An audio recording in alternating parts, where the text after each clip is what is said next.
दो दहाइयों पर मुहित यूरोपीय यूनियन और भारत के तिजारती मुज़ाकरात में अचानक तेजी इसलिए आई क्योंकि अमेरिका ने भारतीय अशिया पर 50% टैरिफ लगाया हुआ है। साथ ही अमेरिकी इत्तेहादी सदर ट्रंप की टैरिफ की धमकियों और ग्रीनलैंड पर कब्जे की कोशिश के खिलाफ भी रद्द-ए-अमल दे रहे हैं।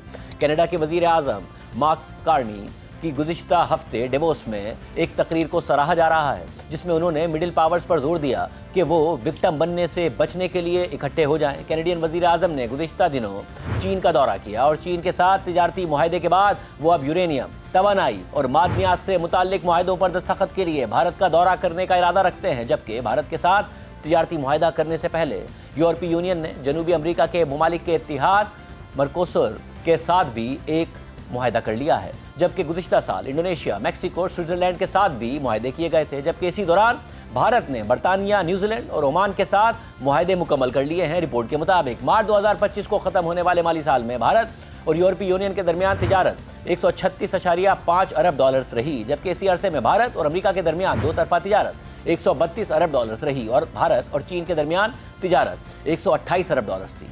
यूरोपीय ममालिक भी चीन के करीब हो रहे हैं। कैनेडियन वज़ीर आज़म के दौरे के बाद आज बरतानवी वज़ीर आज़म केयर स्टारमर चीन पहुंच गए हैं और ख़बरें हैं कि वो तिजारती मामलात पर चीनी सदर से मुज़ाकरात करेंगे जिस पर अमेरिका की भी नज़रें हैं। साथ ही भारत और यूरोपीय यूनियन के दरमियान फ्री ट्रेड एग्रीमेंट पर अमेरिका ने खबरदार किया है और कहा है कि यूरोपीय ममालिक भारत को फ़ायदा पहुँचाकर रूस को फ़ायदा पहुँचा रहे हैं क्योंकि भारत रूस से तेल खरीदता है जिससे रूस को यूक्रेन जंग जारी रखने के लिए सरमाया हासिल होता है। माजी में खुद यूरोपीय ममालिक भी इस खदशे का इजहार करते रहे हैं कि भारत को रूस से तेल खरीदना बंद कर देना चाहिए। हालिया दिनों में जब यूरोपीय यूनियन और भारत के दरमियान फ्री ट्रेड एग्रीमेंट को हतमी शक्ल दी जा रही थी तो अमरीकी सेक्रेटरी ख़जाना स्कॉट बेसेंट ने कहा था कि यूक्रेन जंग के हवाले से अमरीका यूरोपीय ममालिक से बड़ी कुर्बानी दे रहा है। हमने रूसी तेल की खरीदारी पर भारत पर 25% टैरिफ लगाए हुए हैं, मगर गुज़िश्ता हफ्ते यूरोपीय ममालिक ने भारत के साथ एक ट्रेड डील पर दस्तखत कर दिए।